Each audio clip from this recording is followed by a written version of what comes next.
Случайно някой да е пристигнал преди мен? Защо ли питам, като знам? Обичайно все аз съм първа. Пък и в тази буря, кой луд ще си покаже носа навън? Вали вече 40 дни. Дъждът се излива от небето като през пробито сито, сякаш разиграва 100 години самота в нашите далечни географски ширини. Защо се гневиш, мое небе? Нима няма за какво. Добре, докато чакам моите обични приятели, както винаги ще подредя декорите за първа сцена. Репетираме Шекспир. Окротяване на оперничевата. След по-малко от месец е турнето, а имаме още толкова работа. Дъждът съсипа половината декори, костюмите почти са изгнили от влагата, костите ни са подгизнали. Във вените ни не тече кръв, а дъжд. Дишам влага вместо театрална прах. Добре, че всичките ми 100 000 милиона клетки вместо цитоплазма имат театър и няма начин да зарежа всичко, въпреки обстоятелствата. Ще посвиря, докато не са дошли другите.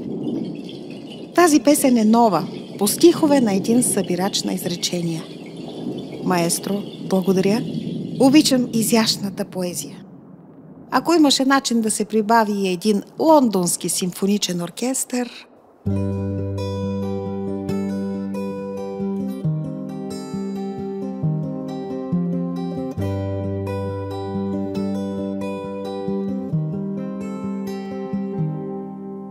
Отиде си последната ми улица. Качи си дългото сърце на тротуара и изчезна. Зависи с няколко случайни станиолови от плясъка и стана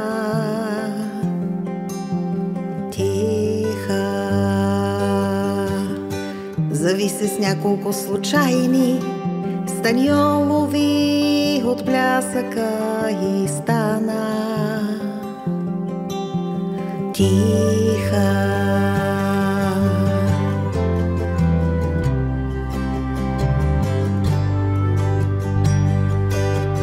Изчезна след някакво евентуално многоточие.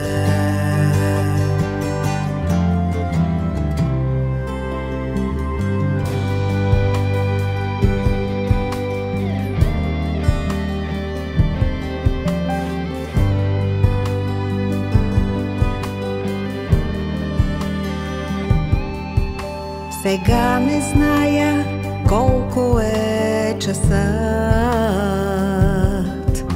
Не зная колко котки съчиняват музика и колко есенни листа пресичат на септември. Колко есенни листа пресичат на септември.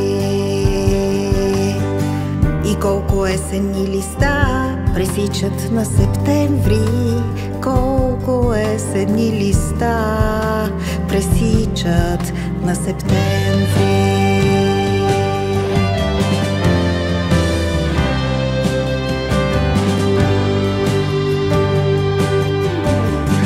Есенни листа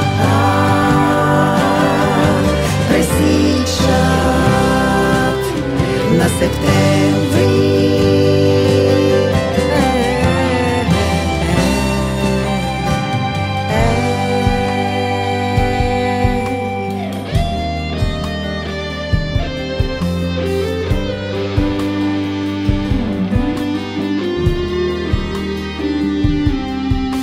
Отиде си последната ми улица.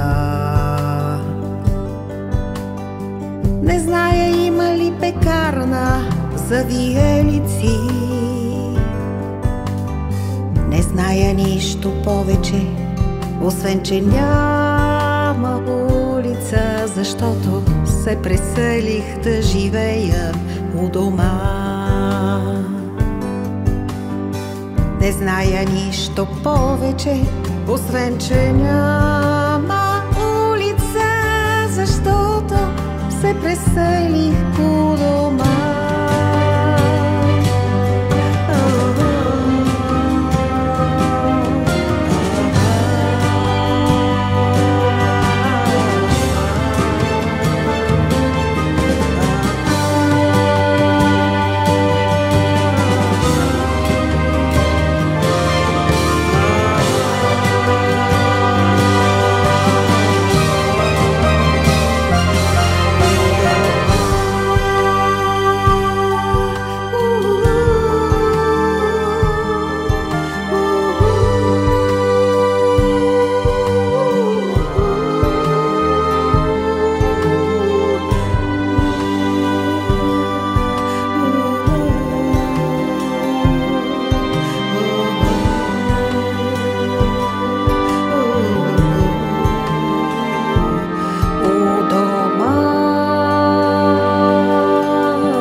Пак ни изпревари.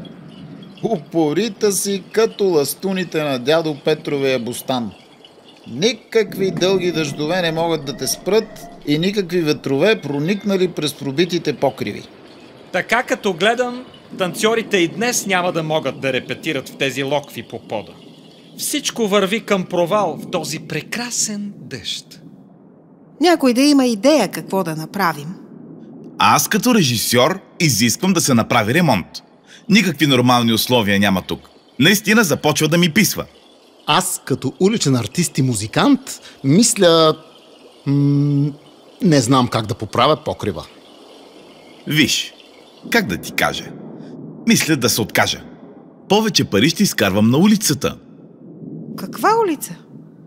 Толкова време репетираме, заваля дъжд и всички вдигнахте ръце. Той и аз изкарвам повече пари като комик. Всеки ден ми се обаждат за участие.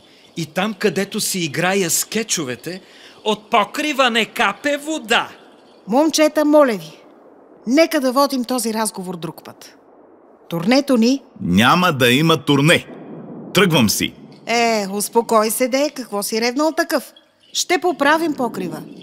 От 40 дни вали и все това чувам. Ще поправим покрива. Ама покривът не е поправен. Прав е. И аз се отказвам. Отивам на улицата. Локвите поне там са естествени. Моля, вие нещо да не сте превъртели. Тя също замина. Чули одеве влака? С него замина. Какво? Само ти не си разбрала още, защото не искаш да разбереш. Тя замина. Завинаги. Всички ние също ще поемем по пътя си.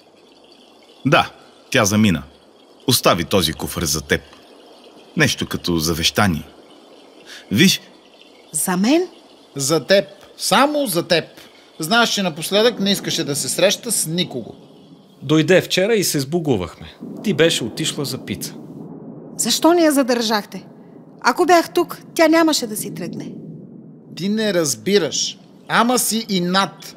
Упорита си като ластуните на дядо Петровия бустан. Тя си отиде. Завинаги. И аз смятам да направя същото. Не, че не ми се играе Шекспир. Малей, играе ми си още как, но... Момчета, моля ви, можем да започнем с песента на слугите. Готова е. Написах я специално за вас. Ще стане страхотно. Написала си песента? Но нали вчера каза, че още не си я написала? Ти спиш ли изобщо? Ще спя в друг живот. Момчета, чуйте. Чули новината, Джек? Чули новината, Джек? Чули новината, хлябът сух бил станал мек.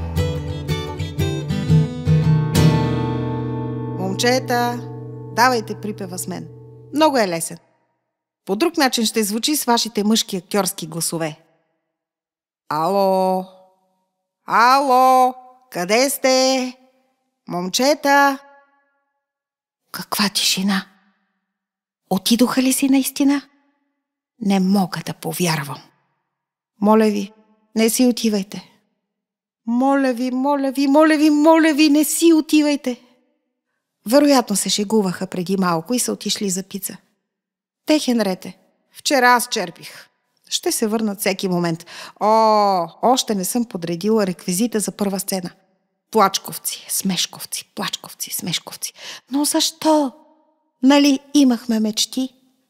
И тя си отишла. Това не е възможно. Тя ще играе до последния си дъх. Ах, Господи, сигурно е отишла да се лекува. Боледуваше напоследък. Защо не си говорихме повече? И сега какво? Този прекрасен дъжд вече се превръща в митология. Ама че капе тук. Ще отворя големия реквизитен чадър. Преди години, когато за пръв път влязох в театъра, ме посрещна тя. Ако театърът беше жена, щеше да носи нейното име. Тя е една такава съвсем незабележителна жена с момчешко лице, с тъмносиня блузка и бяла дантелена якичка. Времето вече е заровило пръсти в косите и да, толкова и отиват с прошарените коси, които окръглят мъничко лице с леко крив нос и огромни като огледала очи. Изобщо не прилича на холивудска звезда. По-скоро на жена, която всеки ден прави топли мекици със сладко от боровинки.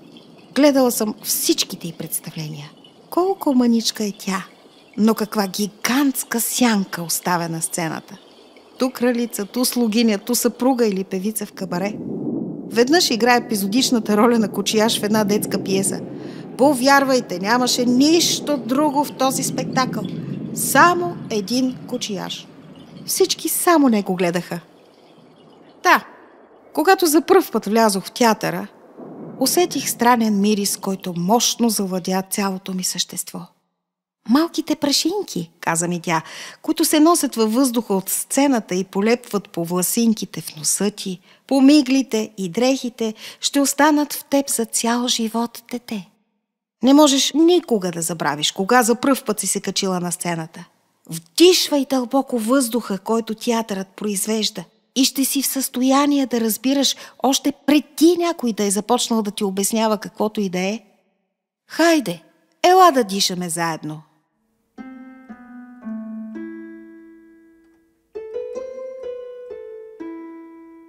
Куфарът, какво ли има в него? Само листи, изписани с красив дребен почерк. Книги и папки с сценарии за пиеси, филми, тържества. Колко много изречения, събирани едно по едно като златни монети. Странно е, че не ги е взела със себе си. Макар че, защо пък да е странно? Наистина ли имаме нужда от толкова много думи? Години наред тя търсеше смисъла на главното изречение. Инстинктивно усещаше смисъла му, но то все и се изплъзваше като риба. Ето, този лист си го спомням. Показа ми го след като го беше написала. Човек се ражда като въпрос без отговор и застава в началото на лабиринт от коридори. Кой от тях ще поеме, за да стигне до зелената земя на съгласието? Може да жертва любовта заради честността, може да жертва честността заради любовта. Може да жертва любовта заради приятелството или приятелството заради любовта. Може да изкрещи: любовта не съществува! Или любовта е единственото ни спасение. За всеки е различен срокът, в който изречението се превръща в живот и животът в изречение. Никой учен досега не е изобретил златното хапче с готовите отговори. Но дори и да го изобрети, човек ще продължи да се скита под тази земя като слепец, защото ще знае, но няма да разбира. Тя се бореше с това изречение като с най-големия си враг. Тогава нямаше как да знае, че то се състои от една единствена простичка дума.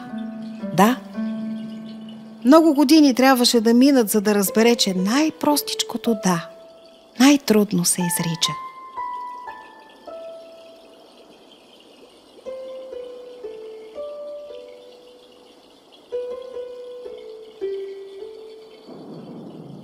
Тя се гмурна в този живот като в река.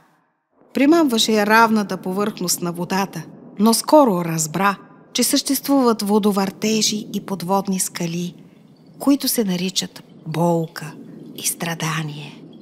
Веднъж дори се опита да измъкне на брега един удавник, който беше прегърнал подводните скали, но напразно. Човекът просто не искаше да бъде спасен. Гледаш го на вид един такъв красив, добър, любезен, пък отвътре самоубиец. Светът не е това, което изглежда. Построил си къщи до небето, варосал си красивите фасади, украсил ги със светещи неонови светлини, излъскал си витрините, пък отвътре затвор. В затвора вътре построил друг затвор. Разделил земята и небето на мое и твое и най-важното му занимание е да доказва колко много му пречат другите да бъде велик, да бъде щастлив. Нито знае отде иде, нито къде отива. Самоубиец. Аз не знам. Нищо не разбирам. Не знае как едно да отвътре ще прозвучи отвън не. И защо е това генерално объркване, Господи?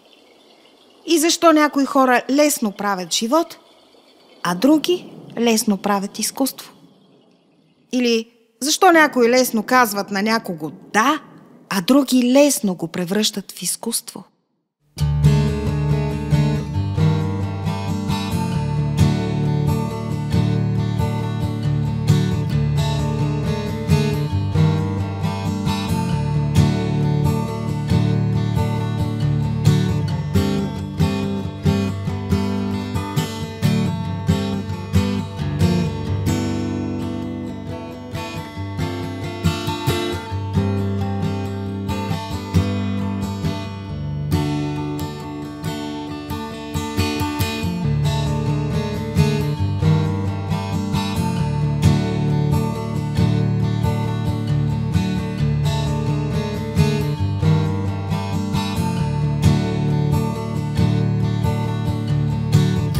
Дойде при мене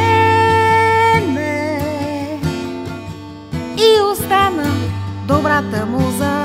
Да, да, да, да, да.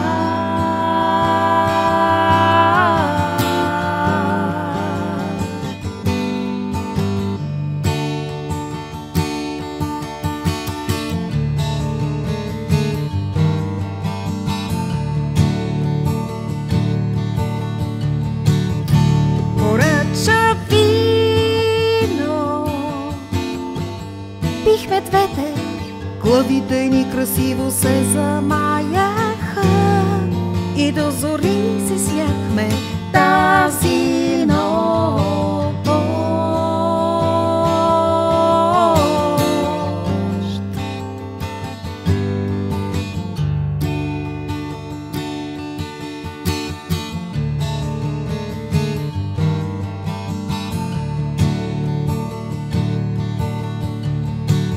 Обещавахме си чайки над прибоя и кораб с бяло знаме. Обещавахме си път без болка, музика с криле и ситни думи върху листа.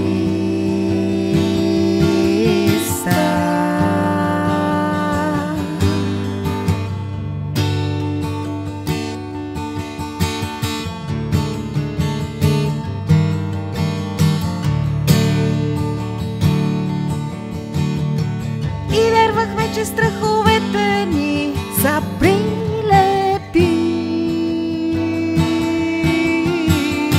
които чезнат в тъмнината, защото в нас бе светлина.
с златна колесница между нас.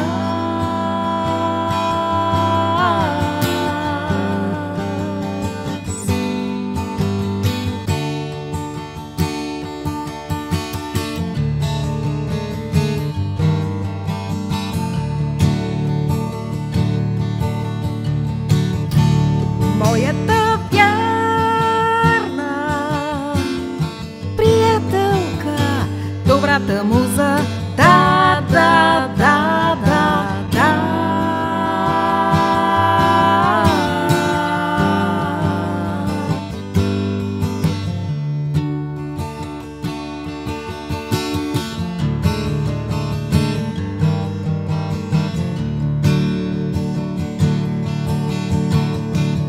Сметката плати и тръгна с първия раздракан автобус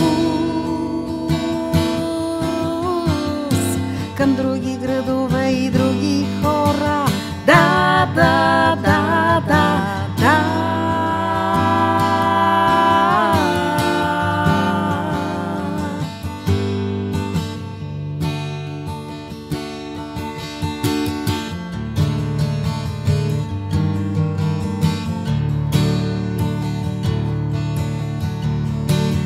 Скоро каза, пак ще дойда, пак ще дойда. И все я чакам таз вълшебница, а нея все я няма, все я няма.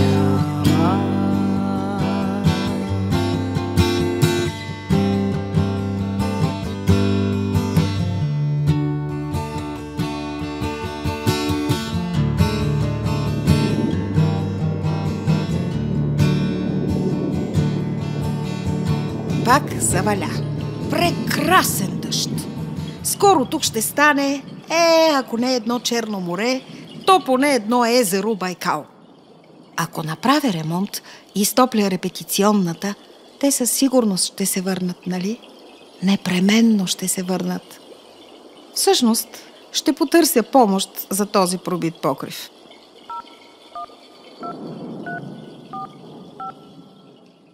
Ало? Ало?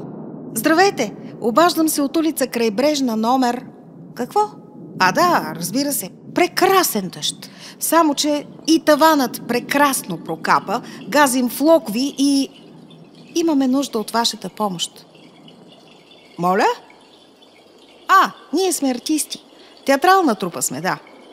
Да, идва есента, времето се разваля. Прекрасен дъжд наистина, но... Не работите, когато вали? Добре, но... Какво?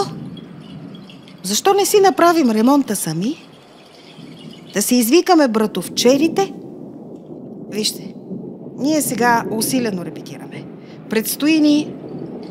Да, няма спор. Прекрасен дъжд, но не можем да танцуваме в локва и вода, разбирате ли? Какво? Едни прозорци сами не можем да си оплътним. Какви сме били? Паразити! Хлебарки! Само сме дишали въздуха на трудещия се народ. Чакайте малко. Защо тогава сте публикували номера си в телефонния указател? Нали вие поправяте покриви? Или съм сбъркала номера и съм се обадила в прокуратурата? Да, прекрасен дъжд. Дъжд прекрасен. Прекрасен дъжд. Последно питам. Ще ни изпратите ли някого или... Моля, що не си? Пардон. Затвори. Прекрасен дъжд. Дъжд прекрасен. Прекрасен дъжд. Дъжд прекрасен. Дъжд прекрасен. Дъжд прекрасен. Дъжд прекрасен. Сама ще трябва да се справя. Ще се справя. Къде е реквизитната стълба? Така, имаше тук и един работен халат. Дали ще стане с гипс? Правихме си тук едни маски с гуми. Дали ще стане с гумите? Парцали и стари дрехи има колкото искаш и мухлясали костюми. Ще пробвам. Сега ще отрежа този костюм. Порязах си пръста. Ще го убия този нож. Как ще свиря сега? Сигурно съм полудяла. Как ще поправям покрив с реквизитни костюми и с гуми? Абсурд някакъв. Господи, помогни. Какво да правя, мое небе? Само ти ми остана. Идвам при теб. Дъждът утихна. Ще посвиря на покрива, както преди, когато пеехме с китарите върху комините и си правихме крила от птичите пера, разпилени навсякъде. Малко ме боли пръста, нали се порязах, ама нищо.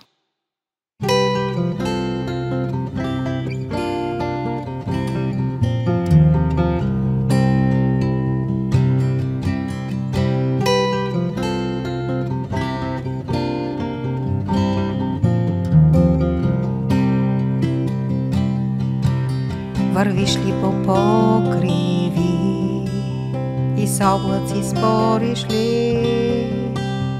Комините бяха твоята публика някога. В най-избелялото, най-непокорното някога, когато небето беше почти до колене. Пак ли свириш на медено лук и изтриваш на дъждовните капки сълзите?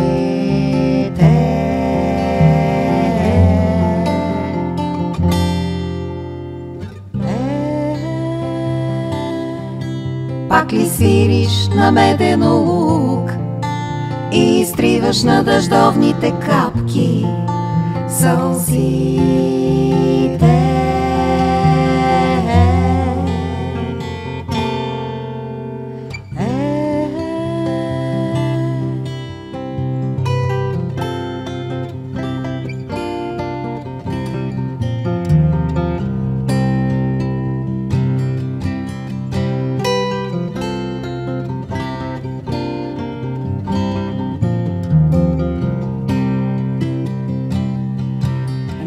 Всички летяхме и остана от нас по едно птиче перо на перваза.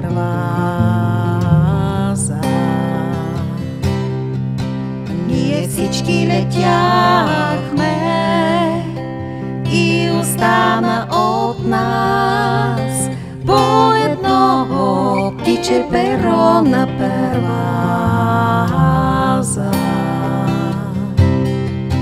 Направи си крило, направи си крило, направи си крило.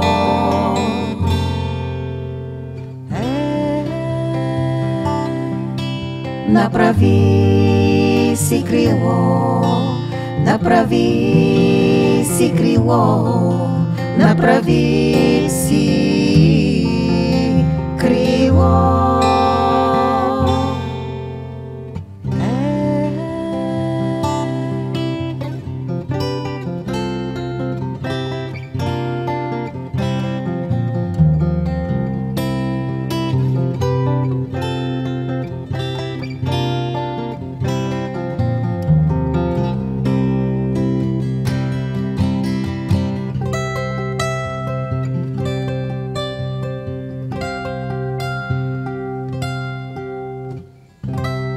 Къде ли е сега тя? Един ден тя получи писмо. Тук някъде трябва да е. Да, ето. Слънце мое. Слънце мое, дивна като цвете и топла като ласка. Хубава си, мила моя, цялата си хубава. Ръцете ти са като гълъби, а очите ти са извори. Положи ме като печат на сърцето си, като пръстен на ръката си, защото любовта е силна като смъртта, а ревността люта като ад, стрелите й са стрели огнени. Мила моя, когато те взеха от мен, сякаш ми отнеха светлинката. Боли, Господи! Колко много боли! Едва ми изрече тя и се замята от единия коридор в другия. Онова да, искаше да изскочи от гърлото и като вулкан, но тя го блъскаше обратно вътре. Блъскаше го обратно вътре. Защо сме толкова безумни, мое небе, и не следваме сърцето си? Да, тя не отговори на писмото година ли, 10 ли, макар да го носеше винаги със себе си.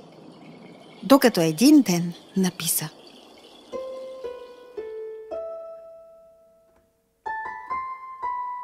Любов моя, отлежала като старо вино, ти си изпълнила цялата ми вътрешна вселена, а на душата ми се е приискало да пирува, да пирува. Вярвам в две разтворени една в друга вселени. Какво изящество! Колко време мина, не знам. Но кажи, ще те зарадва ли отново моята песен? Всичко, което имам, е твое. Благословен да е мигът, в който някой е готов да дава, а другият е готов да приеме без въпроси и ненужни обяснения. И изпрати писмото на познатия адрес, но то се върна със следващата поща. Такъв човек вече не живеел там.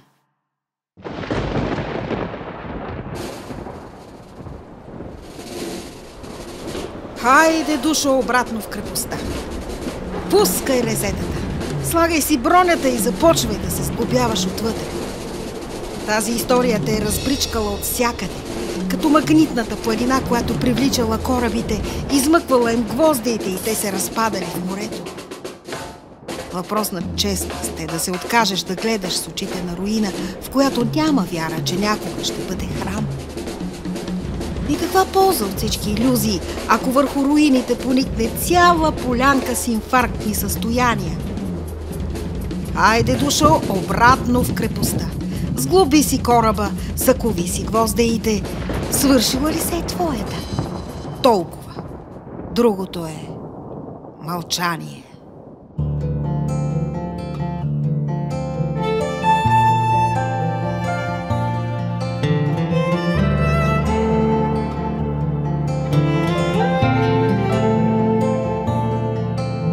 Китарата кара мечтите да плачат, мечтите да плачат. Риданието на душите разбити през устата и кръгла излита. И както отровния паяк, тя едра звезда си изплита. Да хваща въздишките скришни, заплували в нейната черна, осикова щерна.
Тясно ми е тук. Ужасно тясно и задушно. Като че ли не е достатъчен всичкия въздух да поема даже дъх? Навън. Навън трябва да изляза. Там е животът, с неговото смахнато не. Така рече и се гмурна в човешкия поток на улицата. Имаше някакво удобство в това да се чувстваш, господин Никой, сред толкова плачковци и смешковци. Нощта вече спускаше своето сиво наметало, когато тя видя другия, който строеше пясъчна кула до небето.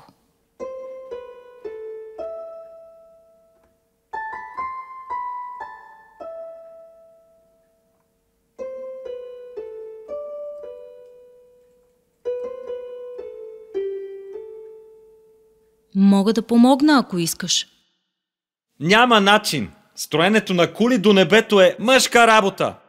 Да построя поне крепостните стени около кулата. Това поне мога да направя.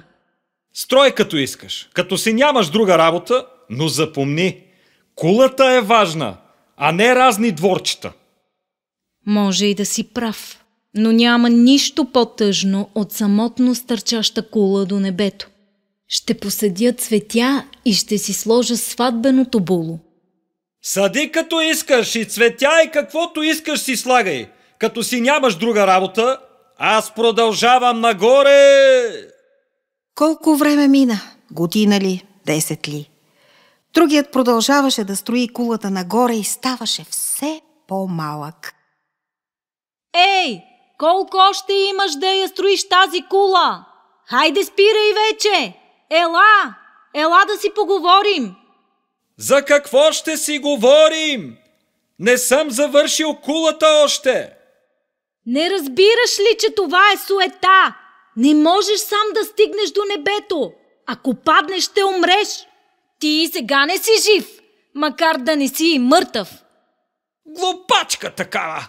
Нищо не разбираш. Посади ли си вече мушкатите? Ела при мен. Моля те. Студено ми е. И кафе сварих. Ако си гладен, ще ти сваря и гъбена кашица. Нямам време! Чули? Време нямам! И тогава езиците им съвсем се объркаха и те съвсем започнаха да не се разбират помежду си. Хвърли ми чука! Викаше той отгоре, а тя му изпращаше вързопче с тухли. Не тища скапаните тухли! Чук ми трябва! А тя му изпращаше шоколадови бомбони. Изпращаше му шоколадови бомбони. Как не те е срам, глупачке? Поисках чук! Жената трябва да се подчинява на мъжа си, защото му принадлежи. В очите ще ме гледаш, като ти говоря. Любов трябва да изпитваш към мен, разбра ли? Любов! Това е закон! Това е заповед! Мислиш, че можеш да избягаш от закона? Да не ми се подчиниш? Такива като тебе с камъни са ги убивали едно време, защото само туй заслужавате! С камъни са ги убивали! С камъни са ги убивали! С камъни са ги убивали! Тясно ми е тук. И това було стана мръсно. Ужасно тясно и задушно. Къде седя на всичкият въздух? Навън трябва да изляза. Прощавай. Недостойно е отвътре да крещиш не, а отвън да се правиш, че всичко е наред. Каза му така и се скри за тъгъла. Нощта беше топла и тя стигна до кея. Край нея минаваха плачковци, смешковци, срещаха се, разминаваха се. Някои бързаха, други безцелно се шляеха. Реката беше изгубила цветовете си и сякаш бе станала плътна, като угър. Луната спусна сребърна пътечка до нозете й. Тя стъпи върху нея и тръгна. Идвам към тебе, мое небе. Когато се изсипа любовта внезапно, като ято гълъби на градския площад, които без да си ги моля окацат по ръцете и без да се те молили и те, сред тях по-истинен от всякога присядаш. Изваждаш от джобовите си не трохи, а дребни речни камъчета, с които брегът тъй щедро е напълнил скута ти. Внезапно покрай кея кораб бял минава. В прозорците се блъска звук на корабна сирена и отминава като ехо. Пристанището не познало ръцете на моряка, които връзват корабни въжета. В своето отчаяние вълната умъртвява и пак е сънна лунната му тишина. Неясен спомен там лежи на кея, като изпусната от влюбени банкнота, с която утре други влюбени от щедрия търговец време ще си купят мигове. Насреща хоризонтът розовее и една душа, приседнала до друга, на себе си се връща изначално. Те, двамата ловци на мигове, като ловци на бисери един в друг се гмурват и откриват кораби с злато пълни и с мълчание. Хилядолетия са минали навярно, откакто те на дъното са кротнали. Полека розовото става златно, градът отново светва за живот. Отлитат гълъбите, покривите цели от птичите криле изгубват цветовете си. Но още пуст е на разсъмване централният площад и само той и тя вървят по него. Дано не щупи светлината дневна изящния кристал на миналата нощ. Дано поне да им остави ъгълче в земите между истина и сън, да там да бъдат заедно по всяко време. В кибрите на кутийка бисерът на този миг, дрипавият антиквар, наречен време, в едно от джобчетата ще покрие, защото той е миг, в който си обичал и си бил обичан. Едновременно. Отлитат гълъбите на високо и се чудят колко малка е земята, като речно камъче. А всяко камъче пък, дето влюбените разпиляха тази нощ по сънния площад, прилича на една земя, в която някъде дълбоко, напористо, зреят кълнове.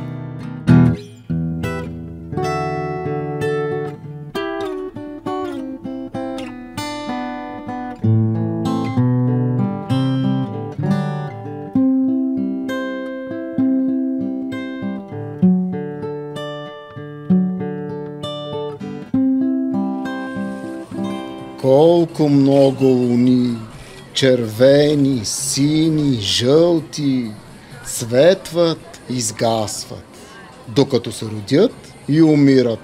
Не го разбирам това. Това не са луни. Това са просто светлините на отсрещното кафене, които се отразяват във водата. Добре ли сте? Ще дойдете ли с мен?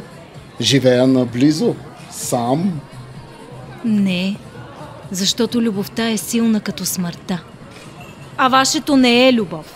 И думите ви дрънчат на тенекия. И тя се промъкна в кафенето като котка. Помня тази вечер. Свирихме до сутринта. Китарата минаваше от ръка на ръка и всеки изпяваше по нещо.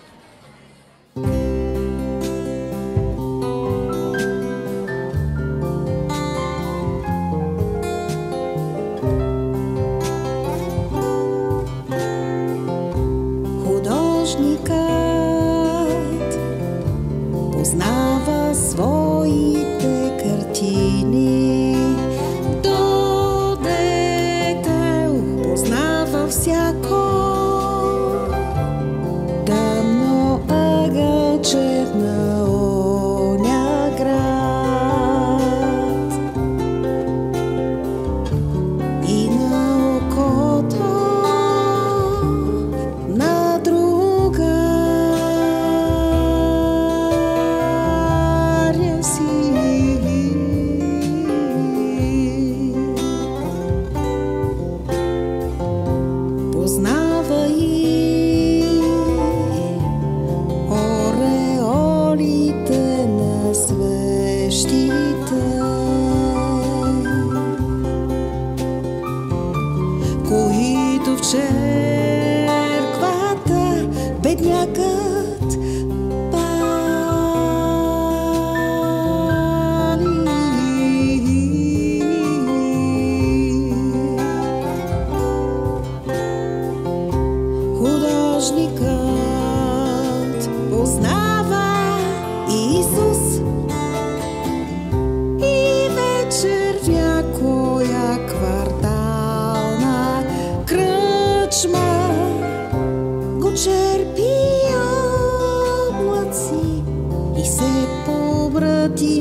безбожникът познава Исус и вечер в някоя квартална кръчма го черпи облаци и се побратимяват и даже не помнят вече кой какво е имал да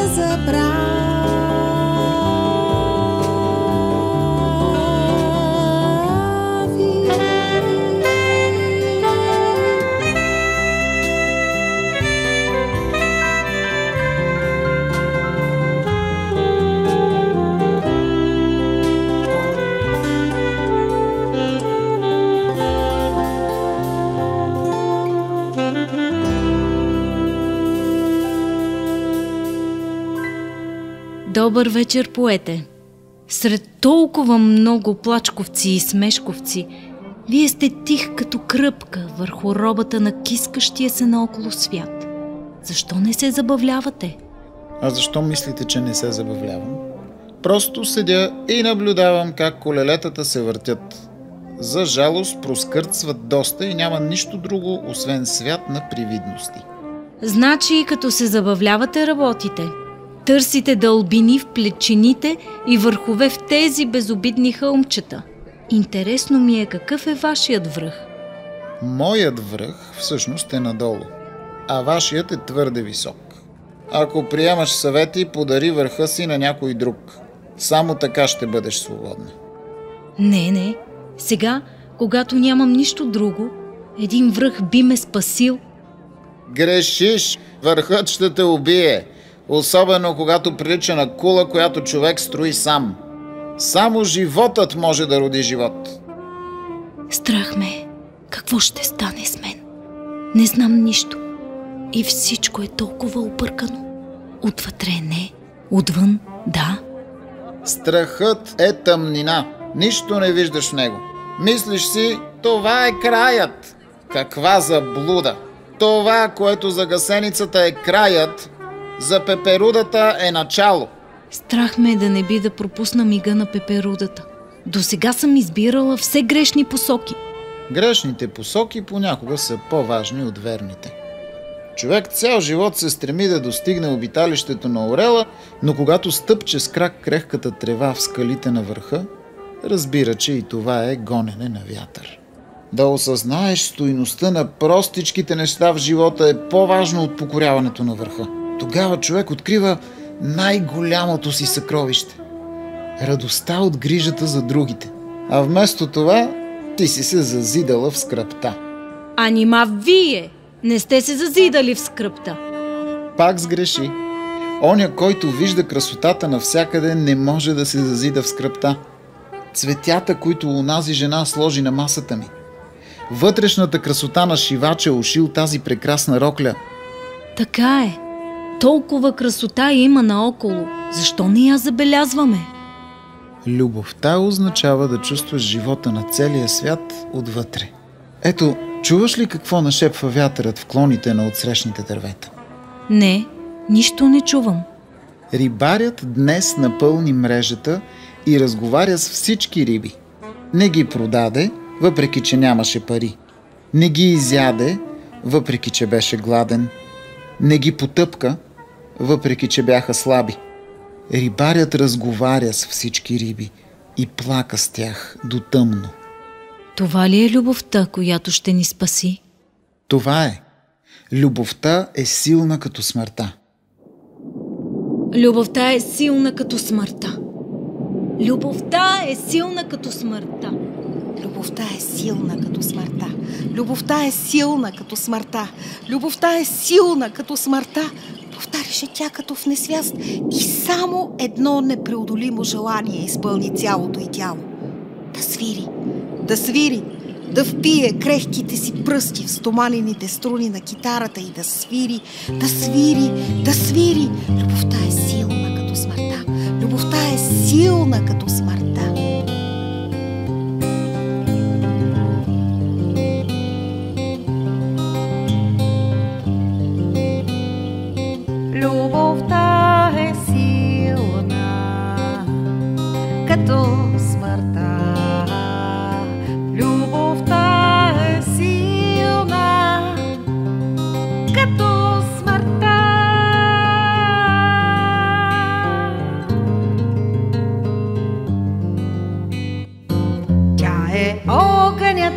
на живота, а обратното на любовта е смърт.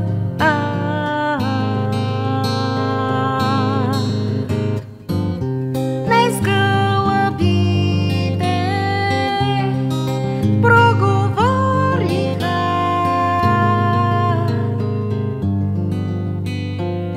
любовта е силна като смъртта. Любовта е силна като смъртта.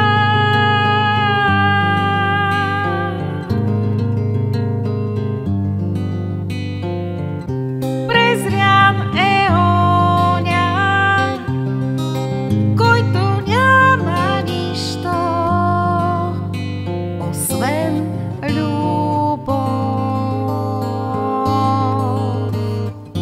Любовта е силна като смъртта.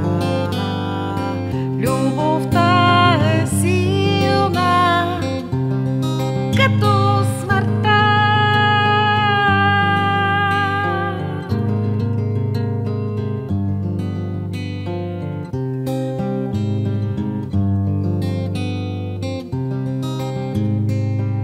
Любовта е силна като смъртта. Защо всички наоколо повтарят като обезумели, че любовта е силна като смъртта? Любовта е силна като смъртта. И тук е тясно, ужасно тясно и задушно. Въздухът окончателно свърши. Навън, навън. И защо? Защо някой все трябва да ми повтаря, че любовта е силна като смъртта? Любовта е силна като смъртта. Любовта е силна като смъртта. Любовта е силна като смъртта. Няма нужда да ми го припомняте непрекъснато. Много добре знам, че умирам. Знам колко е силна любовта. Знам като смъртта. А аз, освен любов, нищо друго нямам. И тогава из невиделица излезе вятър. Луната се изгуби в мътилката на облаците, лъчите светлина се счупиха като кристални чаши и засипаха земята като сняг. Побеснелите дървета протягаха драконовите си ръце към нея и късаха дрехите й. Дъждът се заплете в косите й. Искаше да ги изтръгне из корените им и да ги захвърли в мръсния уличен поток. Оставете ме. Какво искате от мен? Чудовища. Аз нямам нищо, освен любов. Оставете ме. Какво искате от мен? Чудовища. Аз нямам нищо, освен любов.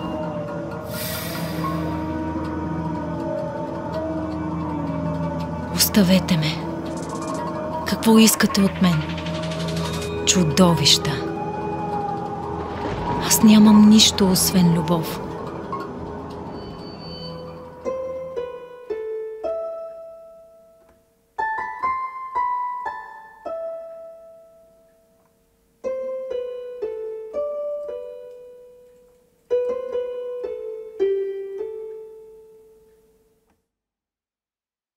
Колко време вилня бурята? Година ли? 10 ли? Но когато тя отвори очи, прозрачна тишина покриваше града. Такава тишина, в която като гледа човек, вижда всичко. Наистина, най-напред трябва да се изгубиш, за да се намериш. Така е. И аз се изгубих и се намерих. Кой сте вие? Аз съм клошар. Събирам изречения.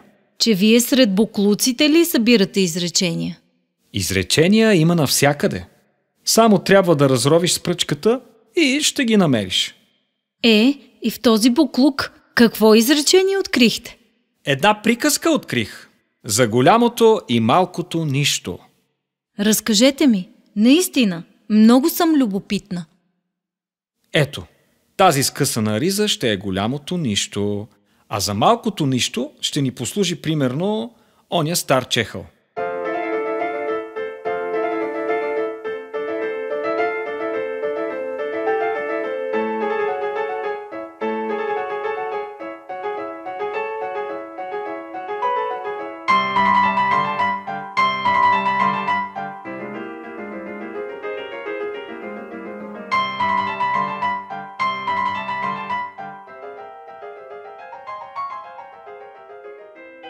Някога, много отдавна, толкова отдавна, сякаш никога не е било, в дън гори Тилилейски живеели голямото и малкото нищо.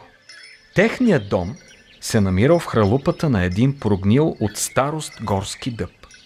Всяка сутрин малкото нищо сварявало прясна гъбена кашица, а след закуската двамата сядали на прага, гледали мълчаливо небето и всяко си мислело за своите си работи. Такива като мен не се раждат всеки ден по тази земя. Крайно време е да дам на света възможност да ми се възхищава. Когато тръгнем с голямото нищо на разходка, ще се старая да вървя точно в неговите стъпки, да един ден да стана като него. Така минавали дните и всичко щяло да бъде тъй, както досега, ако една сутрин не се случило нещо необикновено.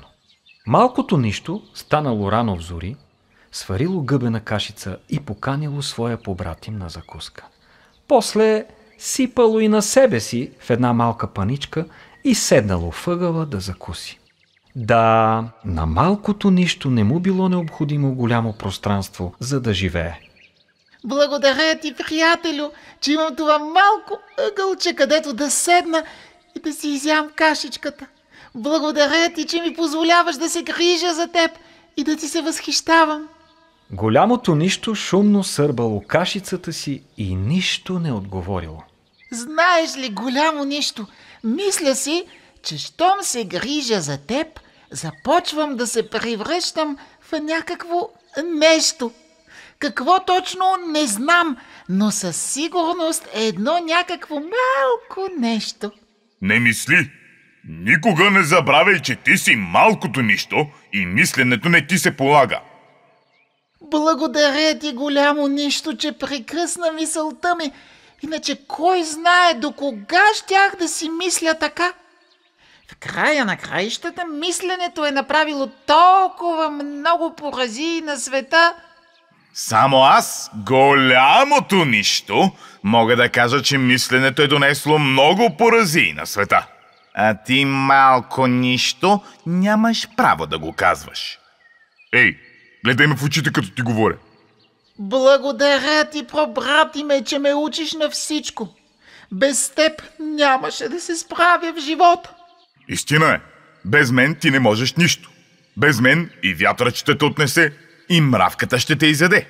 Мравките са добри. Само аз, голямото нищо, мога да кажа дали мравките са добри или не. А ти, малко нищо, нямаш право да го казваш. О, благодаря ти, голямо нищо, че имаш право. Да, аз и само аз имам право да преобръщам вятъра, да изкоренявам дървета, да строя пътища. Имам право да заповядам на слънцето да грее през нощта, да завъртя земята в обратна посока, ако това е необходимо, за да осъществя великите си планове. Да, само ти имаш право да заповядаш на слънцето, да завъртиш земята в обратна посока. Спри да пееш! Благодаря ти, голямо нищо, че прекъсна песента ми. Иначе кой знае до кога щях да си пея така. Само аз имам право да кажа кой да пее и кой да не пее. Кое нещо е нещо и кое нищо е нищо. Само аз имам право да смачкам едно малко нещо и да го превърна в едно голямо нищо. Това е самата истина. Благодаря ти, че ми даде възможност да осмисля живота си и макар да съм малкото нищо, до теб да се чувствам значимо. Глупости! Нима може едно малко нищо поради някакво нещо да се чувства значимо. Само се мотаеш в краката ми. О, но нали ако мен ме нямаше, ти щеше да бъдеш просто едно нищо. А сега ти си голямото нищо. Нима не ти се възхищавах достатъчно през всичките тия години. Нима не ти служих вярно. С теб или без теб, светът има само едно право – да ми се възхищава. Такива като теб с лопата да ги ринеш. И без теб ще се намери някое друго малко нищо, което да ми се възхищава. А пък аз си мислех, че имаш нужда точно от мен, тъй както и аз имам нужда точно от теб. Мислех, че сме приятели. Спри да мислиш! Само аз имам право да кажа кой на кого е приятел и кой на кого е враг. Ти нямаш никакви права. Ето, сега ти отнемам дори правото да ми се възхищаваш. Махай се! Но, голямо нищо, как мога да си отида точно сега, когато ти искаш да заповядаш на слънцето? Много добре знам защо винаги вървиш в моите стъпки. Искаш един ден да станеш голямото нищо като мен, нали? Махай се веднага, преди да съм счупил паницата по тебе!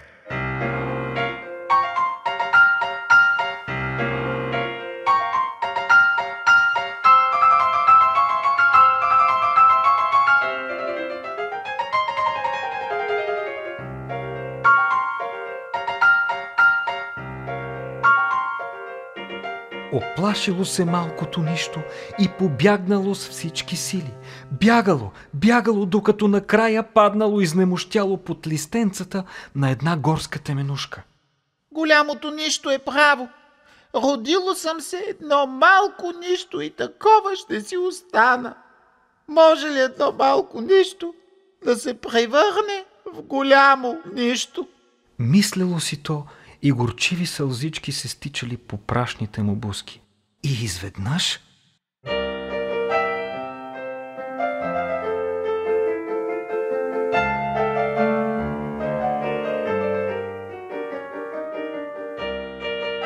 Не плачи!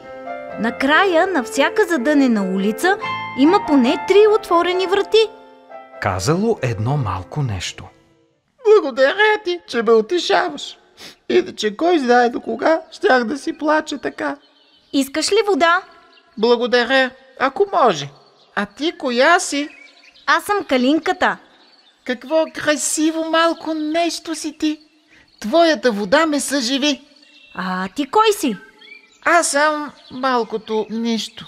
Приятно ми е. Гладен ли си? Сварила съм гъбена кашица. Благодаря. Иначе кой знае до кога щях да си стоя гладно. Хубаво е, когато си гладен, някое малко нещо да те нахрани. Така малкото нищо останало да живее при Калинката. Всяка сутрин тя приготвяла прясна гъбена кашица. Малкото нищо се разполагало само на голямата маса, а Калинката сядала въгъла. Все повече малкото нищо се чувствало така, сякаш е голямото нищо. Един ден то казало на Калинката. Знаеш ли, преди време имах мечта да стана голямото нищо. Ти толкова добре се грижиш за мен, всеки ден ме храниш с гъбена кашица и аз наистина започвам да приличам на него. Само че не се чувствам щастлив. Я по-добре иди и донеси дръвца, да запалим камината. Зимата наближава и казват, че ще е много студена. По-добре е да си едно малко нещо, отколкото едно голямо нищо. Ами да, разбира се. По-добре да нацепя дърва, отколкото да заповядвам на слънцето да грее през нощта или да завъртя земята в обратна посока. По-добре е да съм малкото нещо, отколкото едно голямо нищо. Как не съм се сетил досега? И отишло на двора да нацепи дръвца.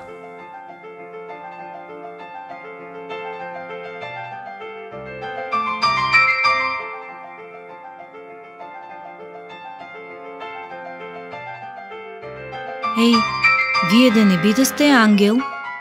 Ангелите летят в небето, но понякога слизат и на земята. Опа! Свършиха ми изреченията. Отивам да работя.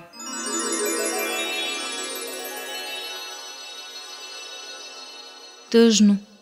Много тъжно. Ако наистина съм срещнала ангел, но не съм го разпознала, на какво ме е научила тъгата? На хитрост?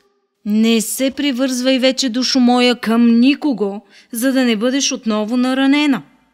Нима страданието ме е барикадирало зад 7 крепостни стени и от него съм взела само една торба с самозащитни реакции.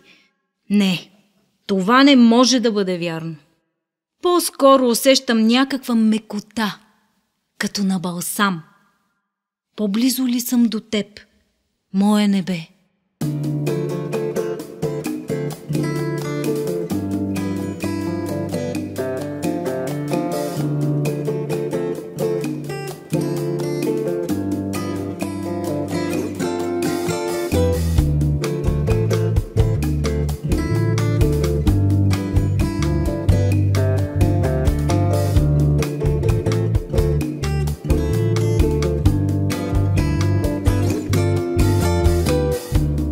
Бурята нахлукато любима, за меки вятър и непредвидена мансардата превърна в купел.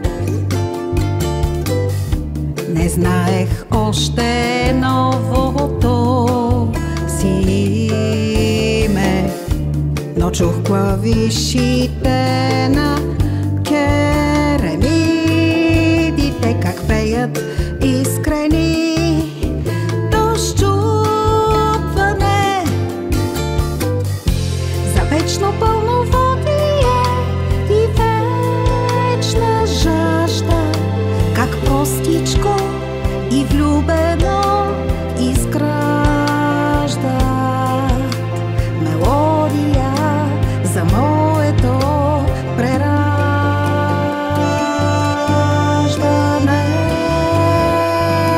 Лабадаба, лабадаба, лабадаба, лабадаба, лабадаба,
таванът тази странно бяла кърпа, с която някой бе покрил лицето ми, остана някъде далече.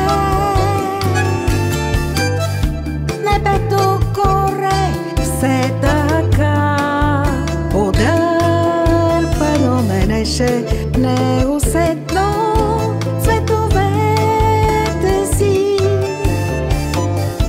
и всичко бе недоизречено. Лапарабадаба, лапапарабапапарабадаба, лабадаба, лапапарабадаба, лабадаба, лапатата, лабадаба, лапапарабада, лапабадаба, лапапабада, лабадаба, лапапарабада.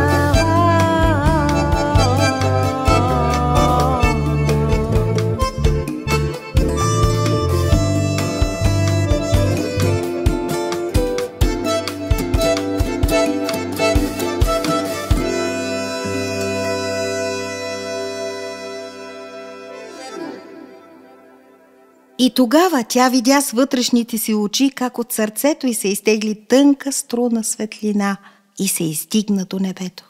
И проби черните облаци и се сля със светлината над облаците.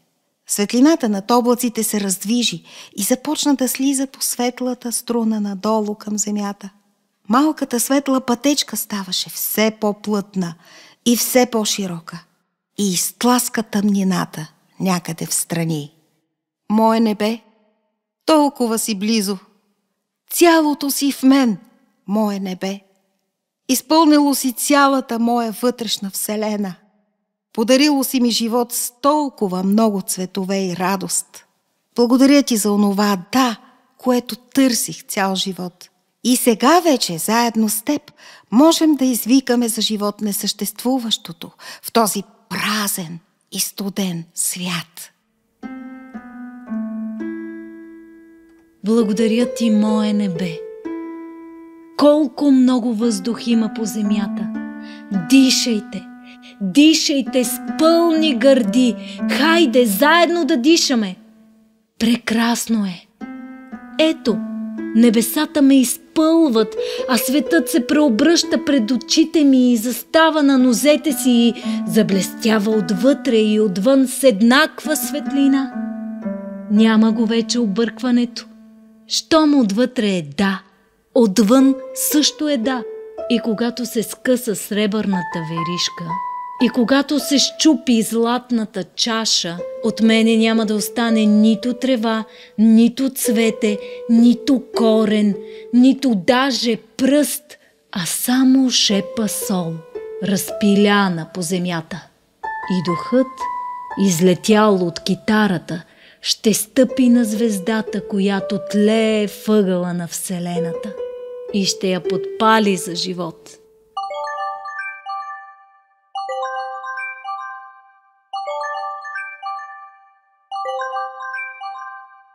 Ало?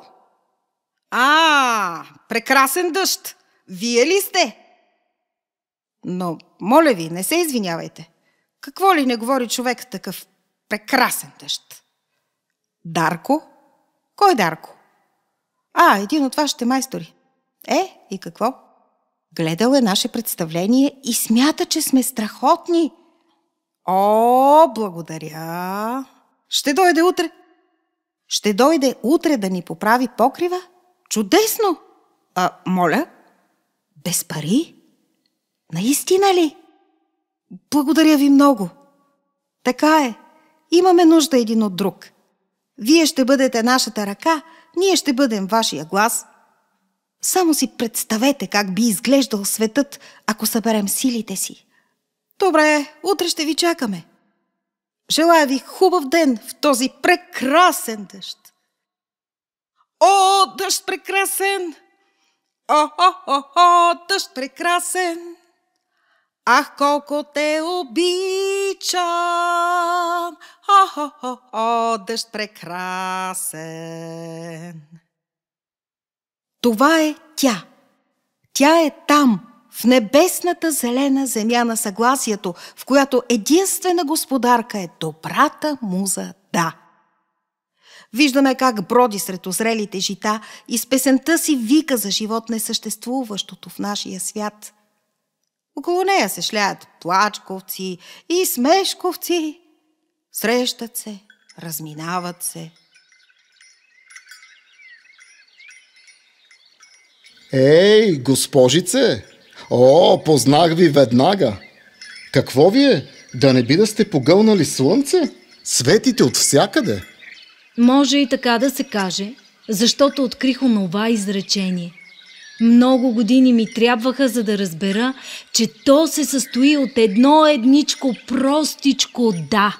Затова цял живот се борих с огнени дракони. Дракони ли? Това някакъв нов филм ли е? Не, моля ви, какъв филм?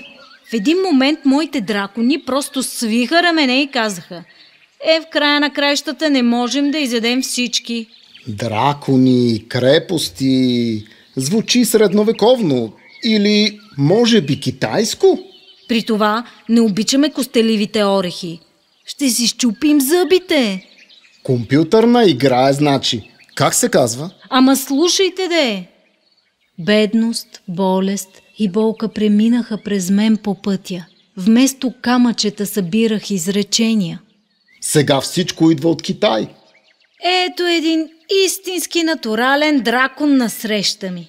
Навсякъде отвориха китайски магазини и Много ви благодарим, приятели дракони, карайте я все така. Ама вие, защо ме гледате така? Драконите съществуват, за да посочат вътрешния ни проблем. Нищо не разбирам. Дракони, крепости... Нека да отгатна. Вие сте писателка и простете, не знам името ви, ако сте известна в целия свят. Не се интересувам много от литература. Аз... На колко сте години? Хубаво е, че задавате въпроси. Знаете ли, не ви разбирам. За какви въпроси говорите? Например, кой съм аз? Или коя е моята родина? Моята родина е земята. А моята – небето. Знаете ли, когато видите хората с очите на небето, ще откриете колко са красивите и още колко много повече могат да бъдат красиви. Нищо не разбирам. Най-стойностни са най-простите въпроси. Къде отивам? Откъде идвам? Обича ли ме мама? Силен ли съм като татко? Какво правя? Далеч ли е звездата? Щастлив ли е бухла? Дълбоко ли е морето? Какво има в него? Как да си уши риза? Колко време имам? Кой се крие в облака? Висока ли е тревата? С какво се храни мравката? Защо се сърди бурята? Дълги ли са пръстите на мрака? Силна ли е светлината? Кой кара слънцето да свети и реката да тече? Високи ли са кедрите? Кой събужда орела? На къде ни води пътят? Ако почукам, ще отворят ли? Имат ли корени върховете? Имат ли корените върхове? Имат ли вещите памет? Колко години живеят лисиците?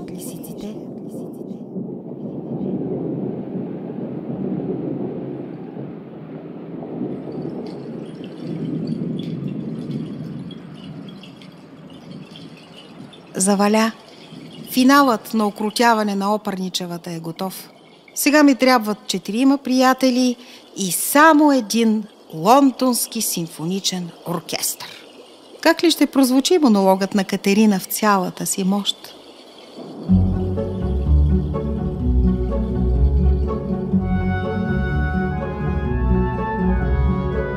И аз стига гъна лъковете вежди и стига мята погледи стрели към своя крал, управител, владетел.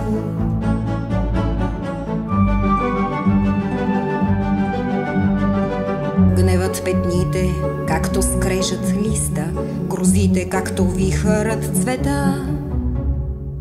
Жената гневна е размътен извор, лишен от хубост, кален, грозен, гаден, към който никой, па макар и жаден, не се навежда да отпие глътка. Мъжът е твой глава, живот закрилник, се държит с него спорван, той те храни. С труд опасен по море и суша, не мигва в бурни нощи, в летни дни. Докато ти почиваш си на топло, спокойно защитена и очаква от тебе хубост, кротост и любов, отплата дребна с огромен дълг. Каквото Бога ни дължи на трона, това дължи жената на мъжа си и щом отхвърля сопната свъдлива, съпружеската воля справедлива. Не е ли нейното измяна, бунт, предателство към любещия край?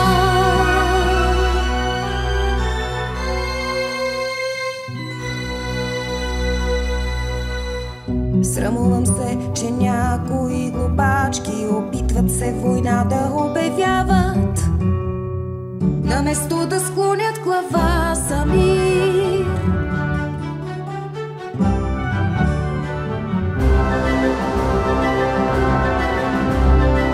Защо им са надмощие и власт, наместо дълг, покорство, нежна страст, снагата на жената край хаксата? Защо е тъй? Не е ли за да бъда и вътре съдържа мълчанието цяло, съгласие с нежното тяло.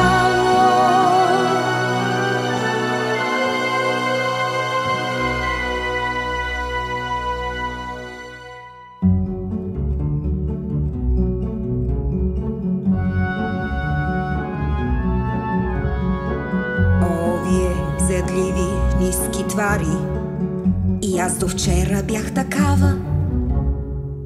Високомерна, горда, вироглава, и да отвръщам беше в моя нрав. На дума с дума и на гняв с гняв, ала видях, мощта ни е измама, да, измама, а копията стръкчета от слама. И се стремим на празно ни натам, където е отказан пътя знам.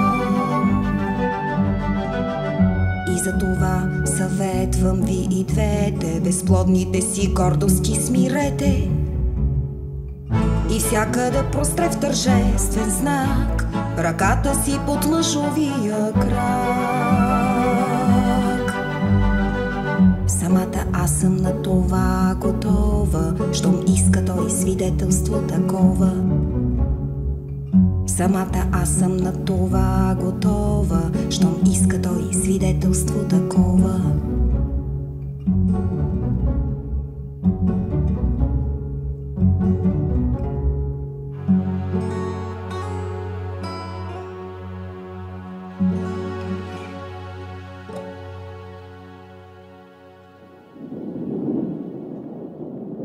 Ей, упорита си като ластуните на дядо Петровия бостан. Не се отказваш никога. Значи завърши и монолога на Катерина, а? Режисьорът ще е доволен. Имаме финал. Бяхте за пица, нали? Сънувала съм, че си тръгнахте. Момчета, казвала ли съм ви някога, че ви обичам? Ама ние не сме много за обичане. Аз наистина нямам друго прибежище. Всичките ми 100 000 милиона клетки вместо цитоплазма има театър и няма начин да зарежа всичко, въпреки обстоятелствата.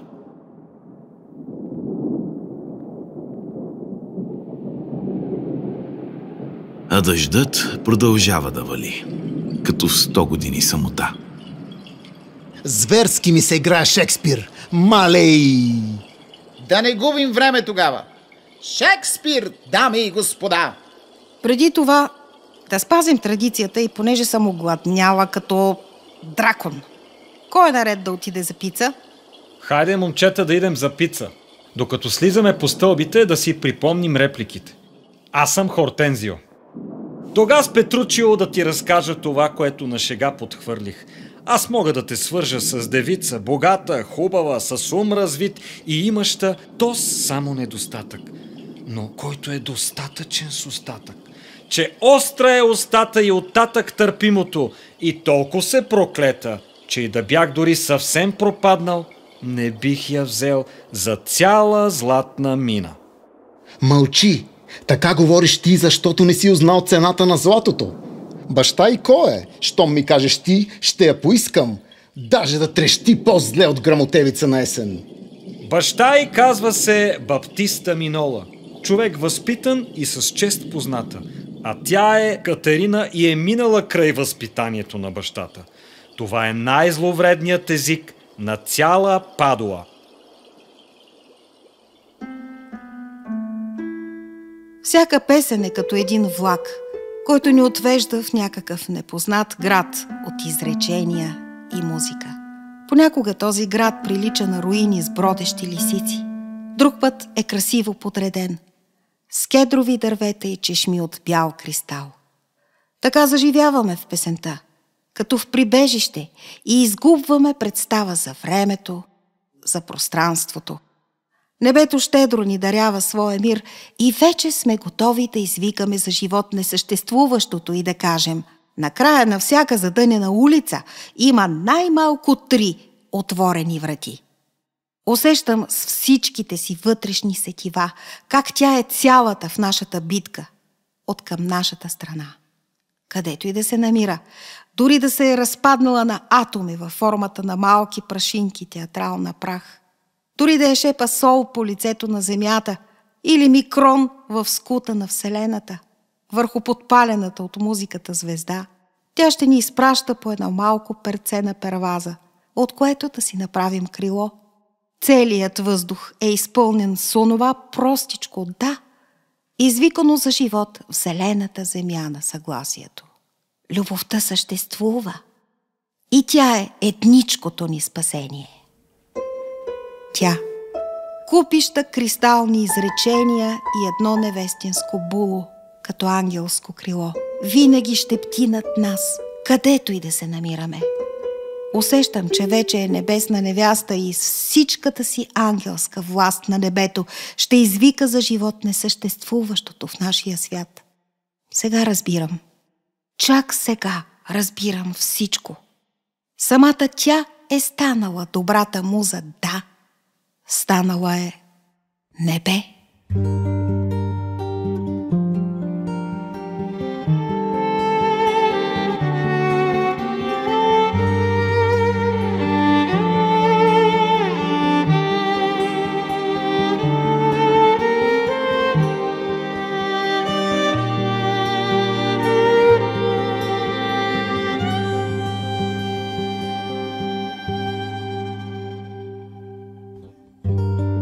Мое небе, сапфир от града на царя, облачен плащ хоризонтът облича. Звездни коне в небесната нива тичат, с огън името ти изписват името на живота. Аз и ти едно сме. Аз и ти едно сме.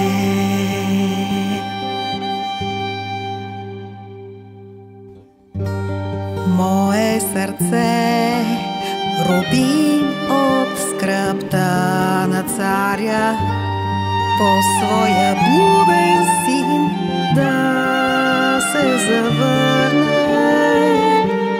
Колко пътеки в тебе своите посоки спряха, само една е към дома, твоят баща на прага чака. Аз и ти едно сме. Аз и ти едно сме.